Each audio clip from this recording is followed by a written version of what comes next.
Unapendeza kweli kweli, sikuelewi. Unapenda kupendeza kama mimi? Sielewi mwanangu, naona siku hizi unapendeza kinoma. Okay. Wewe unataka kujua mimi natolea wapi? Yaani ukitaka kupata hela sasa hivi.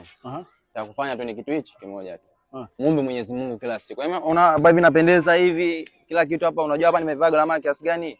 Kitu kama 300 hivi na ushenzi hapa. Kwa hiyo swala ni kumuomba Mungu tu. Wewe omba Mungu kila siku endao kwa Mwenyezi Mungu. Alafu kimwambia nahitaji kile ninachokitaka Mwenyezi Mungu nisaidie. Utapata haki ya Mungu. Kwa hata sasa hivi fresh mimi nikimuomba Mungu. Wewe piga tu maombi sasa hivi uone kama unachokitaji akiji. Maombi bora jambo dogo tu. Si kama hivi. Omba hivi.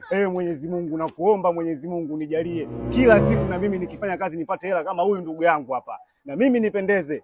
Kingine Mwenyezi Mungu nakuomba mke wangu na na matako makubwa yani mke wangu. Si kama hivyo.